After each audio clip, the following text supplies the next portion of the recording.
আম্মু পাল্টে যাও, সে কিন্তু আগের মতো নেই। আজকে দেখলে তো, কেন করছো তুমি এমন? আমি তো শুধু বলেছি ওকে কথা দিয়ে আঘাত করতে, তাহলে গায়ে হাত তুললে কেন? রেহানের প্রশ্নে রুহি থমকে যায়, ঠোঁট কাঁপে, চোখের কোণ ভিজে ওঠে। কিছু বলতে গিয়ে গলাটা ভারী হয়ে আসে, দাঁত চেপে উত্তর দেয়। কথা দিয়ে আঘাত করতে করতে একসময় সত্যি ঘৃণা চলে আসে। ওকে আর সহ্য হয় না, তাই গায়ে হাত তুলি। আমার ভালো লাগে না ওকে দেখতে। তেজু অলক্ষ্মী জন্মের পরপরই মা বাবা দুইজনকে খেয়ে ফেলেছে। রেহান হতভম্ব, চোখে অবিশ্বাসের ছাপ। মাঝে মিথ্যা কথা বলছে বুঝতে পারে। এই কথাটা বলতে চোখ দিয়ে জল গড়াচ্ছে কেন? তুমি মিথ্যে বলছো আম্মু। আমার থেকে বেশি তুমি তেজকে ভালোবাসতে, তাহলে কেন এত উচ্ছৃঙ্খল আচরণ করছো? বললাম তো, ওই অলক্ষ্মীকে আমি সহ্য করতে পারি না। রেহান রাগে ফেটে পড়ে, ধপ করে মায়ের কোল থেকে উঠে বসে, চোখে জ্বলন্ত ক্রোধ। ইচ্ছে করে সব লণ্ডভণ্ড করে দিতে। মিথ্যে বলছো তুমি। সত্যি বলতে তোমার মূল উদ্দেশ্য ছিল তেজুকে পড়তে না দেওয়া, ওকে মূর্খ রাখা। কিন্তু কেন আম্মু, কেন এমন চেয়েছিলে? রুহি আর উত্তর দেয় না, চুপচাপ উঠে গিয়ে দাঁড়ায় ড্রেসিং টেবিলের সামনে। পার্টি আছে, রেডি হয়ে নেই। রেহানের মুখ শক্ত হয়ে যায়। ওকে জবাব দিতে হবে না, আমি নিজেই সব বের করব।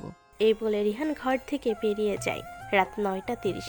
নিচে সোফায় বসে কথা বলছে রিহান গেস্টদের সাথে, তাও যাদের সে ইনভাইট করেছে তাদের সাথে। পরনে কালো ভেলভেট ব্লেজার, ভেতরে সাদা শার্ট আর পাতলা সোনালি টাই। ব্লেজারের কাঁধের রেখা আরও উচ্চ আর মার্জিত দেখাচ্ছে। স্লিম ফিট প্যান্ট আর চকচকে কালো জুতো, হাতে রোলেক্সের ঘড়ি। ঝাঁকড়া চুল নেই পেয়সীর পছন্দের কারণে, সিল্কি মসৃণ করেছে তা তা হাওয়ার তালে কপাল ছুঁয়ে যাচ্ছে। ঠোঁটের মাঝে কালো তিলটা চিলিক দিচ্ছে। নীল চোখগুলো দিয়ে চারিদিক খুব সূক্ষ্মভাবে নজর রাখছে। পাশে অভ্র তালুকদার, আব্রাহাম তালুকদার আর কিছু নিজের জগতের বাসিন্দা। কি এত দেখছিস? কোনো গন্ডগোল লাগছে? রেহান চোখ ফিরিয়ে বাবার দিকে তাকায়, ধীর কণ্ঠে জবাব দেয়। না, কিন্তু হতে কতক্ষণ? ভুলে যেও না তারা এখনো বাংলাদেশে। অভ্র কিছু বলে না, চুপ করে নিজেও চারপাশ তাকায়। রিহান ভুরু কুচকে বীরের দিকে তাকায়। সিঁড়ির কিনারায় দাঁড়িয়ে আছে, নিজেও নিঃশব্দে হাঁটা দেয়। বীর দাঁড়িয়ে আছে প্রতি বছরে নেই সিঁড়ির কিনারে, অপেক্ষা করে কখন তেজুরানি আসবে। নিজের দিকে একবার তাকায়। পরনে আইভরি হোয়াইট কোট, ভিতরে ডাস্টি ব্লু শার্ট, হালকা সিলভার বোতামগুলো আলোয় ঝলমল করছে। ফিটেল প্যান্ট আর লাইট ব্রাউন লোফার জুতো, হাতে গোল্ডেন কালার ব্যাসলেট। শরীরের ভঙ্গি শান্ত অথচ আকর্ষণীয়। কালো কুচকুচে চোখগুলো চশমার কারণে আড়াল হয়ে গিয়েছে। মুচকি হাসতে তেজুর মতো গালে টোল পড়ে। জুতার শব্দে পিছনে তাকাতে দেখে রিহান আসছে। তার মাঝে লাইট সিঁড়িতে পড়তেই সামনে চোখ দেয়। সিঁড়ি বেয়ে নিচে নামছে তেজু, পরনে বীরের দেওয়া চকচকে গাউন, লম্বা কোমর সমান চুলগুলো খোলা, মাথার উপর ছোট্ট একটা তাজ, যেটা বাবার দেওয়া। প্রতি বছর মাথায় এই তাজটা থাকবে। মুখে কৃত্রিম কোনো কিছু নেই। পায়ের উপর ডাকর ডাকর কালো কুচকুচে চোখগুলো দিয়ে আশেপাশে তাকিয়ে নিচে নামছে, যেন রূপকথার প্রিন্সেস। গানে মৃদু সুর, ফুলের গন্ধে ভরে আছে চারপাশ। নিচে দাঁড়িয়ে আছে বীর, চোখে প্রশান্তির হাসি। তেজু কাছে আসতেই বীর হাত বাড়িয়ে দেয়। তেজু একটু থমকে যায়, সামনে দুটো হাত, একটা বীরের আরেকটা রিহানের। এক মুহূর্তেই চোখ মুখ শক্ত হয়ে যায়। বিন্দুমাত্র দ্বিধা না করে রিহানের হাত উপেক্ষা করে বীরের হাতটা ধরে। রিহানের বুকের ভেতর আগুন জ্বলে ওঠে। নিচু স্বরে হিস হিস করে বলে ওঠে, জামাই থাকতে দেবরের হাত ধরছিস, লজ্জা লাগছে না? সম্পত্তি পেয়ে সাপের পিছপা দেখেছিস নাকি? তেজুর চোখ মুখ শক্ত করে বজ্রকণ্ঠে জবাব দেয়।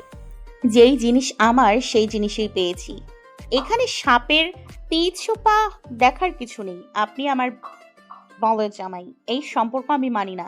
হ্যাঁ, দেবরের হাত ধরেছি আর সারা জীবন ধরবো, কজ হি ডিজার্ভ ইট। এই 10 বছর এই হাতটাই আমাকে আগলে রেখেছে সব বিপদ আপদ থেকে। বলেছিলাম না, খারাপ সময়ে যে পাশে থাকে না, তাকে আমি ভালো সময়ে সঙ্গ দিই না। এ বলে তেজু বীরের হাত ধরে দৃঢ় পায়ে চলে যায়। রিহান ক্রোধে ফেটে পড়ে। নিজেই নিজেকে সান্ত্বনা দেয়। পার্টি শেষ হোক, তারপর দেখে নিবে আজকের দিনটা ওর খুশির দিন। রাগ করে চায় না নষ্ট করতে। তেজু বীর এসে একপাশে দাঁড়িয়ে অতিথিদের হাসির শব্দে হলরুম ভরে উঠছে। হঠাৎ কেউ এগিয়ে এসে তেজুর দিকে হাত বাড়ায়। Nice to meet you Mrs Rihan. এমন সম্বোধনে তেজু চমকে ওঠে। দুজন অপরিচিত মানুষ সামনে দাঁড়িয়ে। মুখ দুটো তার কাছে অদ্ভুত রকম পরিচিত লাগে, আর চোখে হাতের দিকে তাকিয়ে চমকে ওঠে। চোখ জ্বলে ওঠে আনন্দে। যাদের খুঁজছিল তারা নিজে থেকে এসে দাঁড়িয়েছে সামনে। দূর থেকে রিহান তাকিয়ে থাকে। তেজুর মুখে এমন উজ্জ্বল হাসি, এমন খুশি সে বহুদিন দেখেনি। বুকের ভেতর ছটফট করে ওঠে হিংসা, ক্ষোভ। চোখের সামনে হাসি খুশি ইমাদ ইফাতের দিকে তাকিয়ে তার মনে হয় এই মুখগুলো খুব শীঘ্রই হারিয়ে যাবে চিরতরে। তেজুর দিকে বাড়ানো হাতের দিকে চেয়ে তার ইচ্ছে করে এই হাতগুলোকে অ্যাসিড ঢেলে দিতে। Miss Teju Talukdar, not Mrs Rihan Talukdar. Imad বুঝে যায় এই সম্পর্কটা নামের হলো হৃদয়ে নেই। ঠান্ডা গলায় যেন মাটি চিবিয়ে বলে ওঠে। তো কেমন আছেন চৌধুরী অফ ইন্ডাস্ট্রিজের সিইও? ভালো। তেজু সংক্ষিপ্ত উত্তর দেয় চোখ নিচু করে। শরীর এখানে হলো, আত্মা যেন 12 বছর আগের সেই রাতে আটকে আছে, যেদিন সব কিছু বদলে গিয়েছিল। চোখ বুলিয়ে আর কোণের দিকে তাকাতে দেখে আব্রাহাম চৌধুরী চুপচাপ বসে। আজ সব পেয়েও যেন কিছু পায়নি তেজু। কেক কাটতে হবে, চল। পেছন থেকে বড়মার কণ্ঠে তেজু তাকায়। কোনো রকম খারাপ ব্যবহার করে না, তবে আজ থেকে তার সাথে কোলে ছাড় দিবে না। এর মধ্যে রিহান এগিয়ে আসে, মুখে মেকি হাসি দিয়ে বলে, চল বউ, কেক কাটতে হবে। এই বলে জোর করে তেজুর হাত ধরে ছাড়তে চাই তেজু, কিন্তু পারে না। রিহানের দিকে কটমট চোখে তাকায়। রিহান হালকা হাসে, বলে ওঠে, উফ, কি দৃষ্টি মাইরেই! আমাকে খুন করার জন্যই দৃষ্টি যথেষ্ট। আই লাইক ইট বেয়াদব বউ। তেজু শক্ত চোখে তাকিয়ে পাথর কণ্ঠে বলে, হাত ছাড়ুন। এই জীবনে সম্ভব না। রিহান হেসে জবাব দেয়। তেজুকে টেনে নিয়ে যায়। ইমাদ ও ইফাত চুপচাপ সরে যায়। তাদের আসতে ইচ্ছে ছিল না, রিহানের জেদের কারণেই এসেছে। বিদ দাঁড়িয়ে থাকে সেই জায়গায়। তেজু রিহানের মুখের দিকে তাকিয়ে হাসে। এই মানুষকে কিভাবে হারানো যাবে তার জানা আছে। এবার থেকে দুর্বল জায়গায় আঘাত করবে। একদম খুঁচিয়ে খুঁচিয়ে হিস হিস করে বলে ওঠে, আমি কিন্তু আপনাকে বরবাদ করে দিব মিস্টার রিহান তালুকদার। রিহান শুনে কানের কাছে এসে হাসকি স্বরে বলে ওঠে, অনেক আগে থেকে বরবাদ হতে প্রস্তুত বউ। ভাইয়া ছেড়ে দে ওকে। বিদ্যাকায় রোদ দাঁড়িয়ে আছে এক কোণে, চোখে জল চিকচিক করছে। বীর এগিয়ে এসে হালকা করে জড়িয়ে ধরে বোনকে। এই জড়িয়ে ধরাটা বোনকে শান্ত করার জন্য না, নিজেকে শান্ত করার জন্য। সম্ভব না তো বনু, অনেক চেষ্টা করেছিলাম কিন্তু পারিনি। এই জীবনে বোধহয় আর পাবো না। কষ্ট পাবে ভাইয়া। বীর হালকা হেসে বলে, আশায় আছে, ভাগ্য পরিবর্তন করার মালিক তো আল্লাহ। এই কথা শুনে রোদার নিজেকে ধরে রাখতে পারে না, ঝরঝর করে কেঁদে ফেলে। ভাইয়ের বুক ভিজে যায় চোখের জলে। মনে মনে ভাবে, এই মানুষটা এত ভালোবাসে, অথচ যার জন্য এত ভালোবাসা সে বুঝতেই চায় না। দূরে রিহানের দিকে তাকায়, ঘৃণায় ছেয়ে যায় মনটা। মনে মনে বলে ওঠে, এই মানুষটা যদি আগে থেকে এভাবে আগলে রাখতো তাহলে আজ আমার ভাই এত আসক্ত হতো না। বীর বোনের মুখের অভিব্যক্তি পড়ে ফেলে, শান্ত স্বরে বলে, ওর দিকে এমনভাবে তাকাস না বনু, আমি চাই না তোকে হারাতে। রোদ গম্ভীর কণ্ঠে বলে, ও আমাকে মারবে। বীর ঠান্ডা হাসি দেয়। যাকে তাকে পারবে, ও স্বাভাবিক না বনু। রোদ চুপ করে যায়। বীর বোনের গাল ছুঁয়ে মৃদু হেসে বলে, অরণ্যকে ভালোবাসিস? চমকে যায় রোদ। বুকের ভেতর ধুকপুক শব্দ বেড়ে যায়। ভাই কিভাবে জানলো বুঝতে পারে না। বীর হেসে মাথায় হাত বুলিয়ে দেয়। ভয় পাস না, ওকে প্রস্তাব দিতে বলিস। আব্বু আম্মুকে আমি বোঝাবো, তোর সাথে মারুফেরটাও ঠিক করে দেব। মারুফ ভাইয়া? বীর হেসে মাথা দোলায়। হ্যাঁ, দেখ ওদিকে তাকা। কথাটা বলে হালকা করে রোদের মাথাটা ধরে বাম দিকে ঘোরায়। মায়ার পাশে মারুফ ভাই হাসছে। অবাক হয়ে যায় রোদ। এতদিন যার মুখে হাসির ছোটা ফোটা ছিল না, গম্ভীর মনমরা হয়ে থাকতো, আজ সেই ভাই হাসছে একদম মন খুলে। ফ্রেন্ডও তো হতে পারে।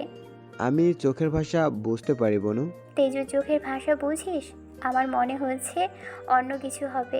সে কখনোই তোর ভালোবাসা বুঝবে না। বীর তাকিয়ে থাকে বোনের দিকে। মনে হয় রোদ ইচ্ছে করে কথাগুলো ঘুরিয়ে বলছে, যেন ভাইয়ের মনটা ভাঙতে চাচ্ছে না, কিংবা হয়তো কষ্ট দিতে চাচ্ছে না। যা বলার সরাসরি বল বনু, আমি কিছু মনে করব না। রোদ চোখ নামিয়ে বলে ফেলে। ও তোকে কখনো ভালোবাসবে না ভাইয়া। ওর চোখে তোর প্রতি ভালো লাগার সম্মান, কৃতজ্ঞতা এছাড়া কিছুই নেই। বীর মৃদু হাসে, চোখে তৃপ্তির ঝিলিক। এতেই শুক্রিয়া। ও ভালো থাকলেই হবে, ভালোবাসলেই পেতে হবে এমন কথা তো কোথাও লেখা নেই। আমি না হয় সারা জীবন একপক্ষিকভাবে ভালোবেসে যাব, তবে চেষ্টা করব নিজের সর্বস্ব দিয়ে ওকে ভালো রাখার দায়িত্ব নিয়েছি, তা পালন করব। আমি বেঁচে থাকতে আমার সামনে ওর শরীরের সামান্য টোকাও পড়তে দেব না। রোদ অবাক হয়ে তাকিয়ে থাকে ভাইয়ের মুখের দিকে। গর্বে বুক ভরে যায়। এই মানুষটা তার ভাই। ভাবতে থাকে কি বিশুদ্ধ ভালোবাসা ভাইয়ের। কোনো চাও নেই, দাবি নেই, জোর নেই, শুধু নির্ভেজাল অনুভূতি। নির্ভয়ে উপর প্রান্তে মানুষটার উপর ছেড়ে দিয়েছে, সে যা চাই তাই হবে। এক কোণার সোফায় নিঃশব্দে বসে আছে মায়া। মিলান আলোয় মুখটা ভীতু অথচ কেমন কোমল। সামনে বসে আছে মারুফ, ঠোঁটে এক মৃদু হাসি। আপনি সত্যি আমাকে ভালোবাসেন? মায়া ইশারা করে কথা শেষ করে। মারুফ হেসে তাকায়। শ্যামবর্ণ মুখ, ভীতু চোখে লজ্জা আর ভালোবাসার মিশ্র ছায়া। কেন সন্দেহ আছে? থাকলে বলো, কালি প্রস্তাব পাঠিয়ে বিয়ে করাবো। না না, কোনো সন্দেহ নেই, আমি তো এমনিই বলছি। মায়া ছটফট করে হাত নাড়িয়ে বলে, মুখে হাসি, এই হাসির আড়ালে শান্তি লুকানো। এই মানুষটা সত্যি তাকে ভালোবাসে। তার মতো কালো বোবা মেয়ের জন্য কেউ এমন পাগলামি করবে স্বপ্নও ভাবতে পারেনি। ভালো করে তাকিয়ে দেখে মারুফ অনেক শুকিয়ে গেছে। ফর্সা তো কেমন মলিন, চোখে ক্লান্তির ছাপ, দাড়ি একটু বড় হয়েছে। 3 দিন ধরে খাবার ছেড়ে ঘুম ছেড়ে তাদের বাসার সামনে দাঁড়িয়ে থেকেছে। মায়ের জানালে দিয়ে সব দেখেছে, প্রতিদিন চুপচাপ কেঁদেছে। মনে পড়ে যায় সেদিনকার কথাগুলো, অতীত। হেই মায়া, দাঁড়াও, আমি মারুফের ভাই। পিছন থেকে মারুফের ভাই কথাটা শুনে মায়ের মুখ শুকিয়ে যায়, ভয় পেয়ে যায়। বীর সামনে এসে সঙ্গে সঙ্গে বুঝে ফেলে ওর মনের অবস্থা। শান্ত কণ্ঠে বলে, ভয় পেও না মায়া, আমি তোমার ভাইয়ের মতো। একদম নির্ভয়ে কথা বলো। তুমি রোদের বয়সী, আমার ছোট বোনের মতো। বীরের কথা শুনে মায়া একটু সাহস পায়। খাতা কলম বের করে কিছু লিখতে যাবে, বীর হেসে থামায়। খাতা কলমের দরকার নেই, ইশারায় বলো, আমি বুঝে নেব। মায়া লজ্জায় হালকা হাসে, তারপর ইশারা করেই কথা বলে। বীর মনোযোগ দিয়ে দেখে, মাথা নাড়ে। একটা আবদার করব, রাখবে? মায়া অবাক, তবুও মাথা নাড়ে সম্মতির ভঙ্গিতে। জি ভাইয়া, বলুন, সাধ্যমতো হলে রাখবো। বীর গভীর গলায় বলে, সারা জীবনের জন্য আমার ছন্নছাড়া ভাইয়ের দায়িত্ব নেবে, আগলে রাখবে, ভালোবাসবে, সারা জীবন পাশে থাকবে। মায়া হতবাক, এমন কিছু সে ভাবেনি। কিছু বলার আগে বীর আবার বলেন, এখন না করো না প্লিজ, সময় নাও। তবে একটা কথা মনে রেখো, আমার ভাইয়ের ভালোবাসাকে কখনো হালকা করে দেখো না। যে মানুষ নিকোটিন ছুতো না, সে এখন শত শত সিগারেট শেষ করছে। রাতের অন্ধকারে কখনো কাঁদছে, আবার কখনো হাসছে। খাওয়া দাওয়া ভুলে গেছে, জীবনটা একদম ভেঙে গেছে। প্লিজ আগলে নাও আমার ভাইকে। বড় ভাই হয়ে একটা অনুরোধ করছি, আমার ভাইকে ভালোবেসে তুমি ঠকবে না মায়া। ভীষণ রকম জিতে যাবে। যদি কিছু হয়, তোমার এই বড় ভাইয়া থাকবে। প্লিজ সময় নিয়ে ভেবে সিদ্ধান্ত নাও। এক নাগারে কথাগুলো বলে বীর থামে। কথাগুলোর মাঝে ছিল ভাইয়ের প্রতি অগাধ ভালোবাসা।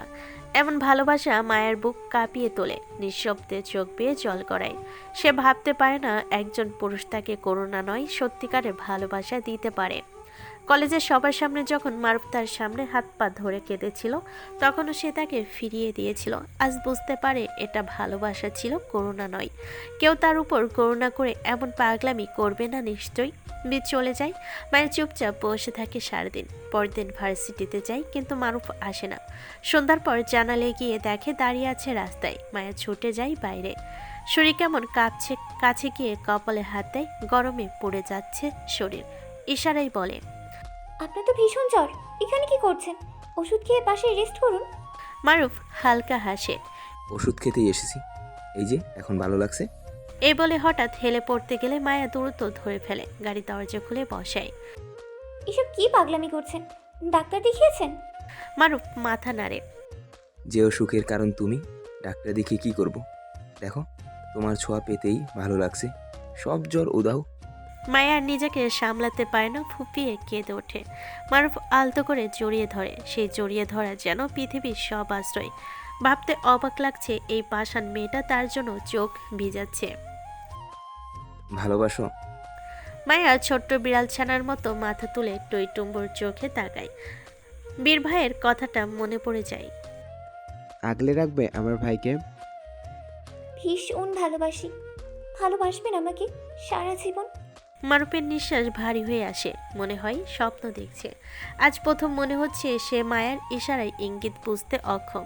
আবার জিজ্ঞেস করে, কি বললে? ভালোবাসবেন আমাকে?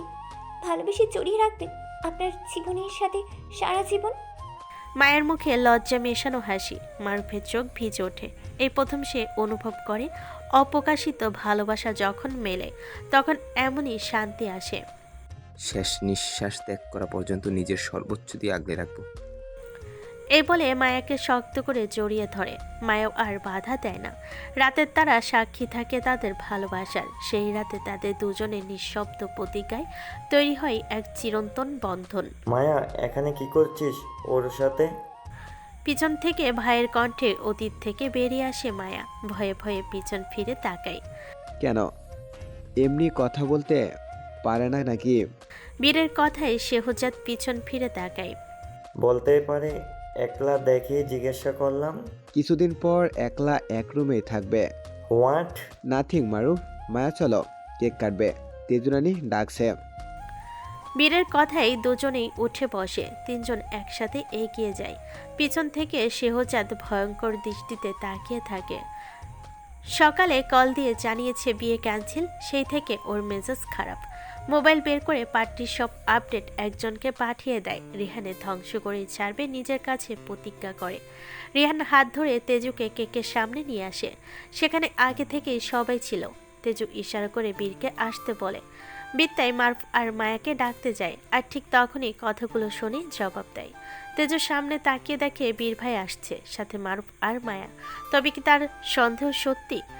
হঠাৎ পিছন থেকে কাপড়ে টান পড়তেই ভুরু কুচকে তাকাই তেজু।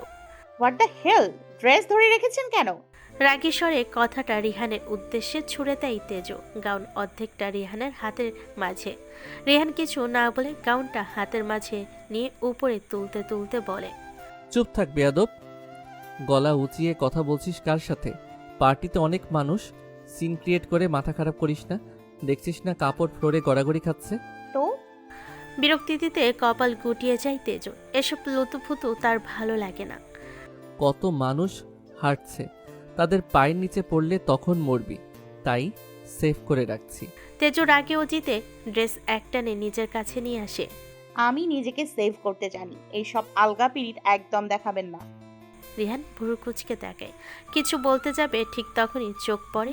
এক মুহূর্তে মেজাজ তুঙ্গে ওঠে। রাগী চোখে তেজুর দিকে তাকায়। তেজুকে কিছু না বলেই হেঁটে সোজা বাইরে চলে আসে। স্বস্তির নিঃশ্বাস ফেলে তেজু। মানুষটাকে দেখলে ঘৃণা লাগে, শরীর জ্বলে। কত মেয়ের ফুলের মতো জীবন নষ্ট হয়েছে। একবার দূরে তাকিয়ে দেখে ইমাদ সরকার আর ইফাত সরকার, আর তার দিকেই তীক্ষ্ণ দৃষ্টিতে তাকিয়ে আছে। তেজু নিজেও সেদিকে তাকিয়ে বাঁকা হাসে। তো আপনারা এখানে, মা দেখলে কি হবে ভাবতে পারছেন? আপনাদের সাথে আমাদের বাসায় কোনো সম্পর্ক নেই, ভুলে গেছেন? অভ্রর কথাই ইফাত ভুরু কুচকে তাকায়, কটাক্ষ করে বলে, না থাকলে কি হবে, অন্যদিকে তো আছে। এমনিতে আমাদের খালামণি চিনবে না, সে তো ছোটোবেলায় একবার দেখেছে। সো টেনশন নিয়ে প্রেশার বাড়ানোর দরকার নেই। কিন্তু তোমাদের এখানে আসা ঠিক হয়নি ইমদাদ ইফতাত। পাশ থেকে চীনা স্বরে ভালো করে তাকাই দুই ভাই। মাস্কের আড়ালে মানুষটা যে ফাদার বুঝতে অসুবিধা হয় না। একটু ভয় পাই, হাজার হলো তাদের সবার সিনিয়র। আসলে আমরা আসতে চাইনি, রিহান জোর করেছে। জোর করেছে? কপাল গুটিয়ে যায়। অভ্রর বুঝতে পারে না এদের রিহান কেন জোর করে এখানে নিয়ে আসবে। আজকাল রিহানকে সে বুঝতে পারছে না তার তৈরি করা রোবট এখন অন্য কারোর নিয়ন্ত্রণে চলে যাচ্ছে। খুব করে বুঝতে পারছে। আশেপাশে তাকিয়ে দেখে রিহান নেই। ছোট্ট করে জবাব দেয়, ঠিক আছে, এসেছো যখন থাকো, কিন্তু কোনো রকম গন্ডগোল যেন না হয় তোমাদের দ্বারা। ভুলে ক্রমে ও মায়ের সামনে যাবে না। ওকে। অভ্রর কথাই দুজনে সায় জানায়। এনজয় করতে তাকে পার্টি তছনছ ছাড়া জানে না আজ পার্টিতে এসে জীবনে কত বড় ভুলটা করেছে। রিহান বাইরে এসে চারিদিকে তাকায়। তার দেখা জিনিস কখনো ভুল হয় না। বুঝতে পারে তেজ রাগের মাথায় ভুল কিছু করে ফেলবে। রিহানের আড়ালে জোপের মাঝে লুকিয়ে আছে কিছু কালো পোশাকে মুখোশধারী লোক। তীক্ষ্ণ চোখে রিহানের চলাফেরা পর্যবেক্ষণ করছে। রিহানের ষষ্ঠ ইন্দ্রিয় জানান দেয় তারা আশেপাশে আছে। বাড়ির দিকে তাকিয়ে দেখে তেজ তাকিয়ে আছে, চোখে আগুনের ঝিলিক। এই চোখে কোনো মায়া নেই, কোমলতা নেই। এমন দৃষ্টিতে বুকটা কেঁপে ওঠে। চোখ ফিরিয়ে শামীমকে কল দেয়। মুহূর্তের মাঝে শামীম হাজির হয়, সাথে কয়েকজন গার্ড। জি বস, বলুন। পাহারা দাও এখানে। 1 সেকেন্ডের জন্যেও ইমাদ আর ইফাত থেকে চোখ সরাবে না। ফেদার উপস্থিত এখানে ভুলো না। তার সম্পর্কে নিশ্চয়ই আইডিয়া আছে তোমার। আজকে যদি কিছু হয় সব শেষ। ওকে বস, আমরা খেয়াল রাখছি, চোখে চোখে রাখবো। হুম, তাদের দেখলেই সাথে সাথে আমাকে কল করবে। কথা শেষ করে রিহান বাড়ির ভিতর চলে আসে। শামীম গার্ডদের নির্দেশ দিয়ে কাজে লেগে পড়ে। ভিতরে ঢুকে রিহান দেখে তেজ হাসি মুখে দাদুকে কেক খাওয়াচ্ছে। দৃশ্যটা দেখে মন শান্ত হয়। কেকের উপর ঝকঝক করছে গোল্ডেন কালার 18 সংখ্যাটা। পর মুহূর্তে তেজ কেক নিয়ে বীরের দিকে বাড়িয়ে দেয়। এটা দেখে দ্রুত এগিয়ে এসে কেকটা নিজের মুখে তুলে নেয়। তার কাজে সবাই হতভম্ব। তেজর মুখে ঘৃণা চেয়ে যায়। ভাবতে পারছে না এই নিকৃষ্ট মানবকে সে নিজের হাতে কেক খাইয়েছে। ইচ্ছে করছে কেকটা উল্টে দিতে। রাগে কাঁপছে শরীর। বীর বুঝতে পারে তেজরানী রেগে গেছে, তবুও তার ভালো লাগে এই রাগ। এই গাম্ভীর্য যেন নতুন তেজরানীর প্রতিচ্ছবি। ইশারায় শান্ত হতে বলে। তেজুর চারপাশে তাকিয়ে চুপ থাকে। এত মানুষের মাঝে রিয়্যাক্ট করা ঠিক নয় ভেবে মুখ শক্ত করে বীরকে কেক খাওয়াই। এরপর একে একে সবাইকে খাওয়াই। সবাই উপহার নেয়, হাসি মুখে সব গ্রহণ করে। কেক কাটা শেষ হতেই নাচ গান শুরু হয়। তেজু ভালো লাগে না, মনটা ভারী হয়ে আসে। বুকের ভেতর ক্রোধ জমে উঠছে। এই মুহূর্তে ইচ্ছে করে তাদের এক একটাকে শেষ করে দিতে, কিন্তু পারে না। এক অদৃশ্য বাঁধন ওদের আগলে রেখেছে। চুপচাপ উঠে দাঁড়িয়ে উপরে চলে যায়। তেজুকে চলে যেতে দেখে সবাই অবাক। বার্থডে গার্ল চলে যাচ্ছে দেখতে ভালো লাগে না। রিহান বোঝে তেজ রেগে গেছে। সবার উদ্দেশ্যে বলে ওঠে। পার্টি শেষ। রিহানের কথায় সবাই নিজ নিজ পথে চলে যায়। সোফার এক কোণে বসে থাকে কাশফিয়া চৌধুরী। বারবার চোখের সামনে ইমাদ আর ইফাতের মুখটা ভাসছে। সবার আড়ালে চোখ বেয়ে গড়িয়ে পড়ে অবাধ্য জল। তাদের এত কাছ থেকে দেখেও ছুঁয়ে দেখতে পায়নি, শুধুমাত্র ভয়। সে যে ছোটবেলায় দেখেছে, আজ কত বড় হয়ে গেল, ঠিক যেন তার প্রতিচ্ছবি। বুঝতে পারছে না কে ইনভাইট করেছে ওদের। অভ্র কখনো করবে না, তার জানা আছে। অরণ্য করবে না, তাহলে কি বীর বা রিহান? বীর করবে না, কারণ সে দেখেনি, তাদের রিহান দেখেছে। তবে কি ওদের রিহান এখানে নিয়ে এসেছে? কিন্তু কেন? প্রশ্ন জাগে মনে। সে কি বেঁচে আছে? রাত 12টা। আলমারি খুলে সেই দিন যত্নে লুকিয়ে রাখা ডায়েরিটা বের করে তেজু। 3 বছর আগে পেয়েছিল সেটা। হাত কাঁপে। আস্তে করে প্রথম পৃষ্ঠা উল্টায়। গুটি গুটি হাতের লেখা দেখে চোখ ঝাপসা হয়ে যায়। চুপ করে গড়িয়ে পড়ে এক ফোঁটা জল। সঙ্গে সঙ্গে মিশে যায় সাদা কালির সাথে। ধীর গলায় পড়তে শুরু করে আব্বুর হাতের লেখা সেই 10 বছর আগের কথাগুলো। আমার প্রিন্সেস, আব্বুর ওপর অনেক রাগ করছিস তাই না?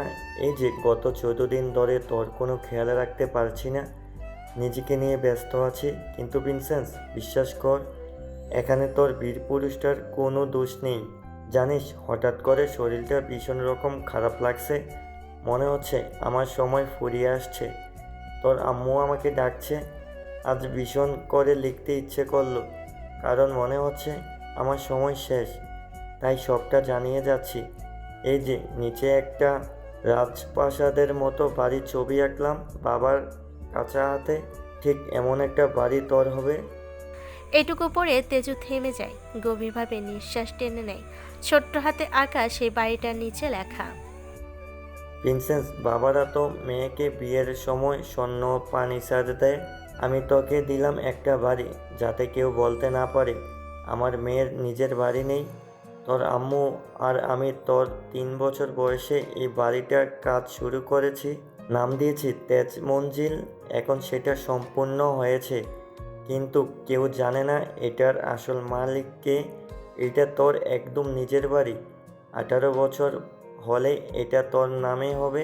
আমি তোর আঙ্কেল আজিজের কাছে উইল করে রেখে গেছি।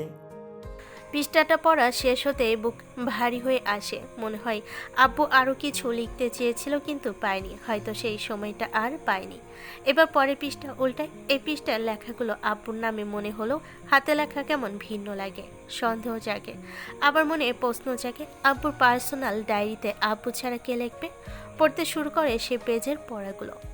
প্রিন্সেস, আগের পৃষ্ঠায় অনেক কিছু বলতে গিয়েও পারিনি। এখন হাতে সময় কম, তবুও লেখছি।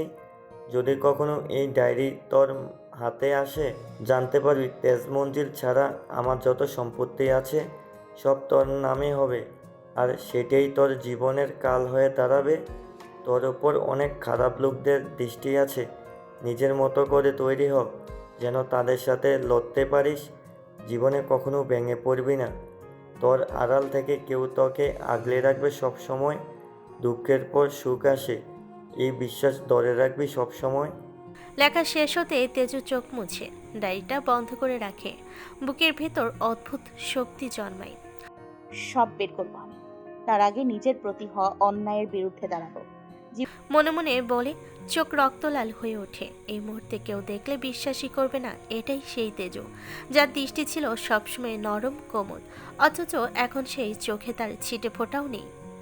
ডায়েরিটা যেমন নিয়েছিল তেমন নিঃশব্দে আলমারিতে রেখে দেয়। কাজ শেষ করে বেলকনিতে চলে আসে। চারপাশ সতর্ক দৃষ্টি বুলায় সে। সব দিকে ভালো করে তাকিয়ে আস্তে ধীরে বারান্দা দিয়ে পায়ে বেয়ে নেমে যায়, যেন এটা তার বাম হাতের খেলা। বাগানে 24-25 বছরের একজন মেয়ে অপেক্ষা করছে তেজুর জন্য। নিচে নেমে মেয়েটাকে নিয়ে দেওয়াল টপকে চলে যায়। এই কাজটা সে বিগত 3 বছর ধরে করছে, যা আজ পর্যন্ত একটা কাক পক্ষীও জানে না। রিহান নিজের বারান্দা থেকে সবকিছু দেখে। ঠোঁটের কোণে খেলে যায় রহস্যময়ী হাসি। তেজুর সাথে থাকা মেয়েটা তেজুর চোখ এড়িয়ে রিহানের উদ্দেশ্যে বাম হাতে বুড়ো আঙ্গুল দিয়ে ডান দেখায়, যার অর্থ রিহান ছাড়া আর কেউ জানে না। আকাশের দিকে তাকিয়ে ধপাস স্বরে বলে ওঠে, কি নিখুঁত হাতে নিজের ধ্বংস নিজে তৈরি করছি। রিহান, রিহান। রুমের বাইরে থেকে বাবার হঠাৎ চিৎকার শুনে রিহান চমকে ওঠে। বেলকনি থেকে ধীরে ধীরে ভেতরে আসে। এই সময়ে আব্বু তার রুমে কেন? দরজার কাছে গিয়ে খুলতে দেখে অভ্র দাঁড়িয়ে আছে, মুখে কঠোর গাম্ভীর্য। রিহান কিছু না বলে সরে দাঁড়ায়, আব্বুকে ভেতরে আসার সুযোগ দেয়। রিহান, এগুলো কি হচ্ছে? তুই কি করছিস এসব, তাই না? কি করছি? রিহান অনা আগ্রহ নিয়ে বলে, চোখে মুখে ক্লান্তির ছাপ। জেনেও না জানার ভান করবি না রিহান। তেজু হঠাৎ তেমন কেন হলো? এমন তো হওয়ার কথা ছিল না। অভ্র ভারী কণ্ঠ বলে ওঠে, গলার বাজে সন্দেহস্বর। রিহান তাকাই, স্পষ্ট দেখতে পাচ্ছে আব্বুর মুখে দুশ্চিন্তার ছাপ। ঠোঁটের কোণে হালকা হাসি ঝুলিয়ে বলে ওঠে রিহান, কেমন হওয়ার কথা ছিল? ও ভীতু ছিল সামান্য, চোখ তুলে কথা বলতো না। এখন চোখকে চোখ রেখে কথা বলছে, শরীরে ভয়ের ছিটেফোঁটাও নেই। আব্বুর অর্ধেক কথায় রিহান হেসে ফেলে। খুব চেষ্টা করছে নিজেকে নিয়ন্ত্রণে রেখে আদৌ আলোয় আব্বুর মুখে রিয়াকশনটা উপভোগ করেন। তাতে আমি কি করব? হয়তো তোমাদের আঘাতে আঘাতে শক্ত হয়ে গেছে, এখন সুযোগ পেয়েই কাজে লাগিয়েছে। অভ্রর মুখ গম্ভীর হয়ে যায়, চোখের ভাঁজে ভাঁজে চিন্তার মায়া। মেনে নিলাম আঘাতে আঘাতে শক্ত হয়েছে, কিন্তু জায়গা, সম্পত্তি, ব্যবসা, এইসব বিষয় ও কিভাবে জানলো? কিভাবে এত কিছু বোঝে ও? ওর তো বোঝার কথা না।